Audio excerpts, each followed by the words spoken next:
Welcome, and thank you for viewing Understanding Your Nursing Home Casper Quality Measure Report. This presentation is one in a series of videos explaining the nursing home quality measures and quality improvement, and the 15 quality measures that comprise the Care Compare Quality Measure domain. My name is Michelle Lauckner, and I am a nurse and quality improvement advisor for the states of North and South Dakota as part of the Great Plains Quality Innovation Network. Excuse me. This presentation contains information from the MDS 3.0 RAI Manual, the MDS Quality Measure Users Manual, version 14, and the SNF Measure Calculations and Reporting Users Manual, version 3, all accessed in February 2021 to build this presentation. This presentation is meant to enhance understanding of the quality measures discussed during the presentation and is not meant to take the place of or be inclusive of information and instructions provided by any of the cited manuals. Any updates to any of these manuals will supersede content presented, and the most current manuals should be used at all times. The links to the official CMS sites providing MDS 3.0, MDS quality measures, and the QRP measures materials are provided on this slide. Casper is the acronym for Certification and Survey Provider Enhanced Reporting System. The Casper reports are generated from the minimum data set MDS data that your facility staff input. There are 4 types of Casper reports available. The Facility Characteristics Report provides demographic data on your facility compared with state and national averages.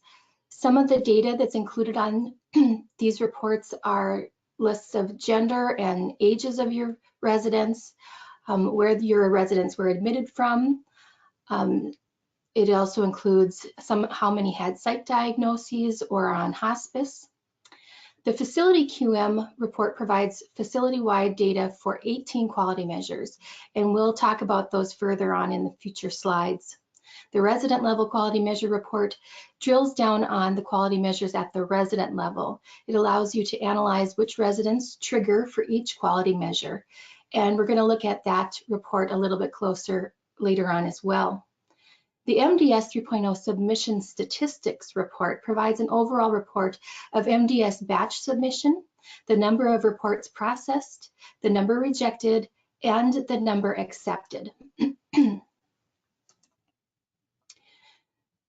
So you get to your Casper reports by going through the keys system, and usually the administrator and probably your MDS coordinator have access to this report. Once you get into the system, you want to go to the Reports tab in the top right corner in order to access the QM reports. You can run each report on slide 4 individually, or you can run the QM package report, which will include the facility characteristics report, the facility level quality measure report, and the resident level quality measure report. In this slide, I have chosen to run the facility characteristic report, facility level quality measure report, and the resident level quality measure report. The default for these reports is a 6-month look-back period, which is a good time frame to look at, as in 6 months, most residents will have had at least 1 assessment, probably 2, and this will give you a good understanding of what's going on in your whole building. Also, the data spans displayed on Care Compare, formerly Nursing Home Compare, are 6-month spans, so that's good comparison when you're looking at your reports as well. Although the data that you can access through the keys system is much more current than that displayed on the Care Compare website. Remember that only the MDSs that have been submitted will be used in the reports that are generated, as well as only those accepted. Just below the begin and date boxes is an area to choose the comparison group. The comparison group data generated by CMS is a quarter behind real time. You would really only want to change this to a different older 6-month range if you are wanting to pull older reports and be able to compare that state and national average more accurately looking in the past. Once you've selected your reports and the timeline, press the select button down in the right-hand bottom corner in that blue line there.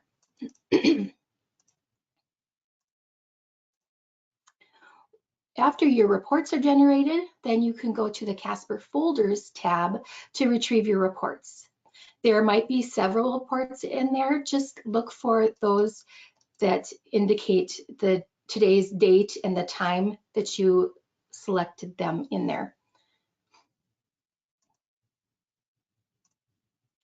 These are two Casper reports that are really important to use when you are working on QAPI. The Facility Quality Measure Report and the Resident Level Quality Measure Report. So let's talk about each of these reports. The Facility Quality Measure Report is an overview of the MDS data submitted for your residents during the specified time period.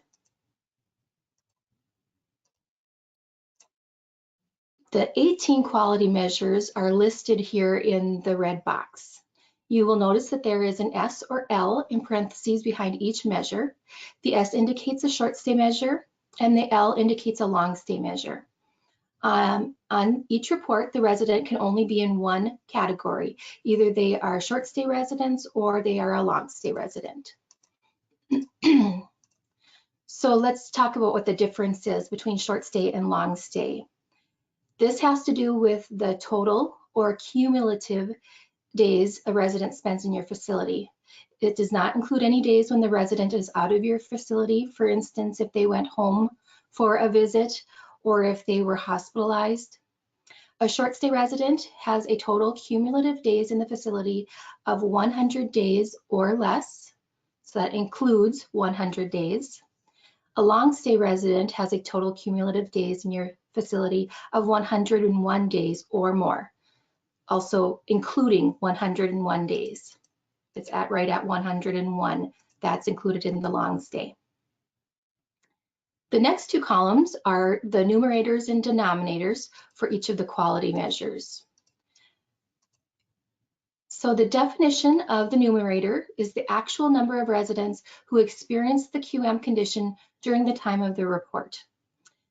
The denominator is the number of residents that could have triggered as having the condition during the report's time period, residents that could have potentially been impacted by the QM condition.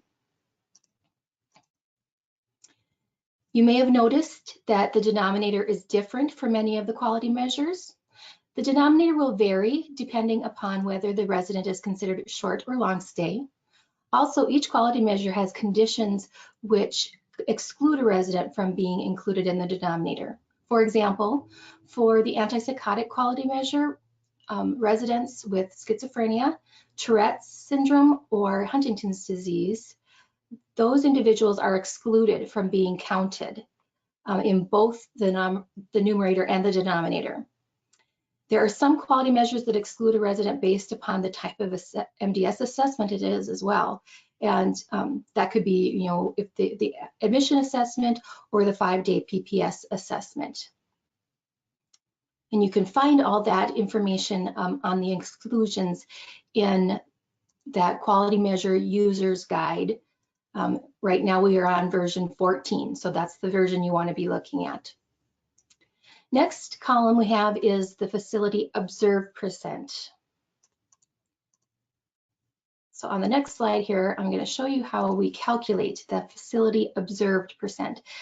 We're going to use that antipsychotic medication measure as our example again, and we can see that 15 residents actually received an antipsychotic during the reporting time period. This would be all of the long stay residents in your facility that don't have a diagnosis of schizophrenia, Huntington's disease, or Tourette's. If they have those conditions, they aren't included in the numerator or the denominator.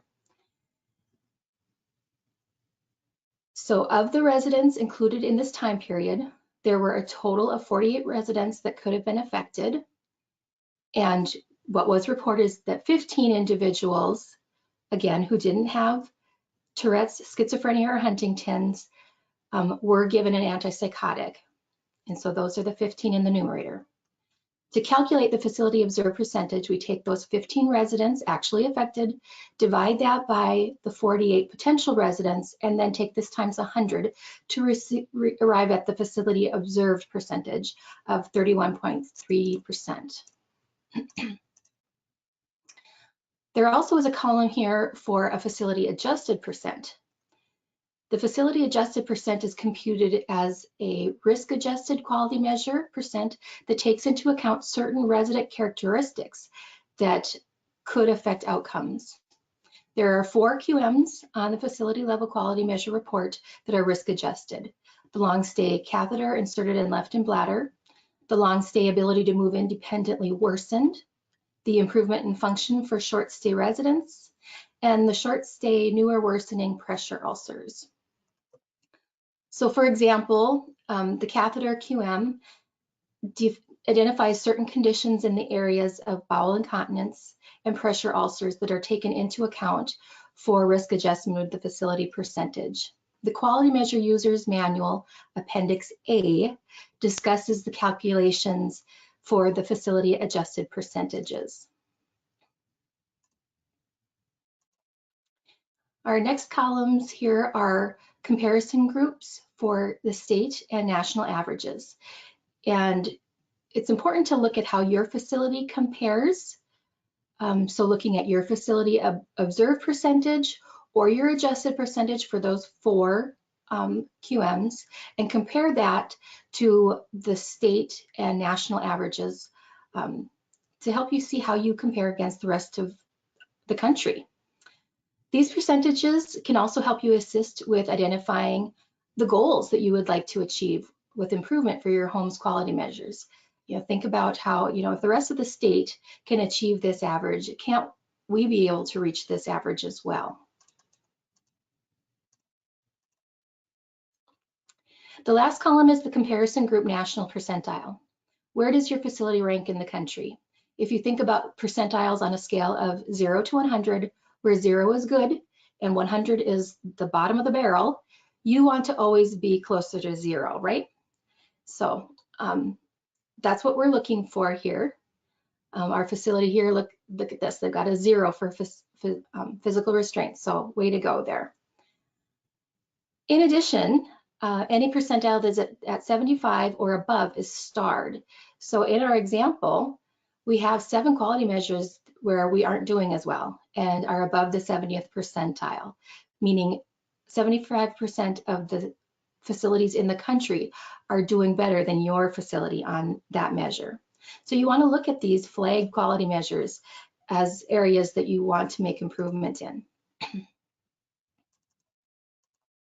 The measure that's across the bottom, the new or worsening pressure ulcer in a short stay resident, is part of the Impact Act efforts to align measures across all post-acute care settings, and is reported as part of the Quality Reporting Program, or QRP.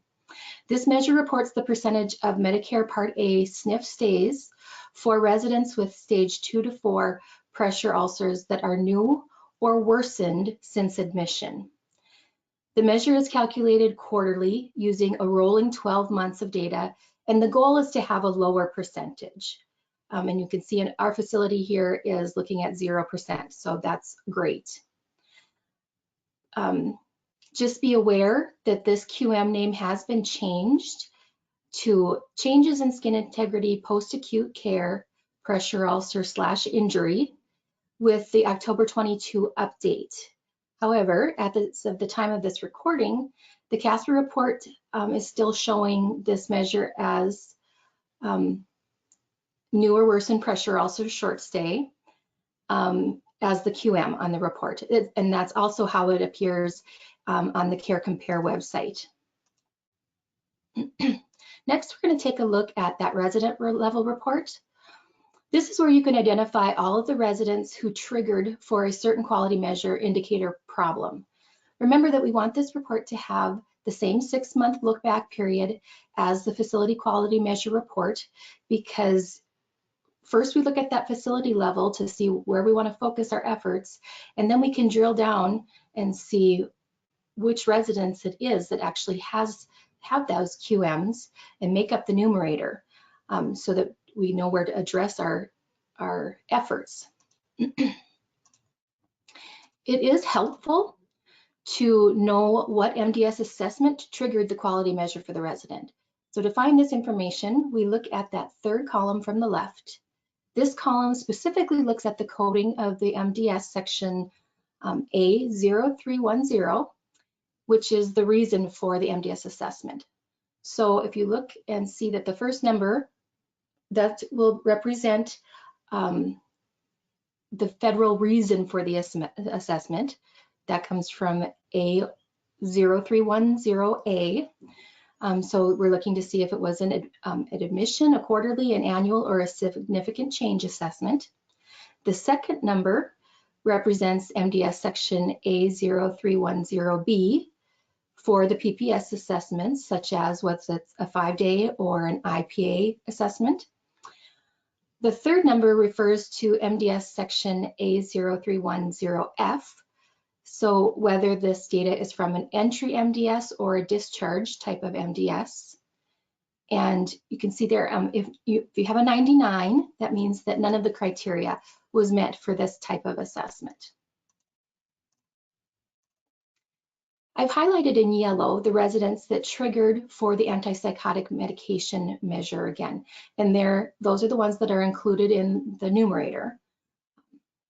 So when you begin drilling down on the quality measures to find opportunities for improvement, the resident level report will allow you to identify which residents are involved, and then go on to think about contributing factors and even potentially trends, such as locations of residents in your building triggering for a problem, or whether the same staff were working. It's a really helpful report for starting your systems level or facility-wide improvement efforts. An easy thing to take a look at right off the bat is also, does it make sense that this individual triggered here? If we see people that are triggering in the catheter area and none of them have ever had a catheter, we must have something going on with our coding. And so that tells you right away we need to go back and look at some of those things. If you look at resident B, you can see that he triggered for antipsychotic medications, but he also triggered for physical restraints, anti-anxiety hypnotics, depression, excessive weight loss, and moving independently worsened. And the total count of the number of quality measures that resident B triggered for is 6. Knowing the quality measures a resident has triggered for can provide an overall look at conditions the resident may have that are affecting him.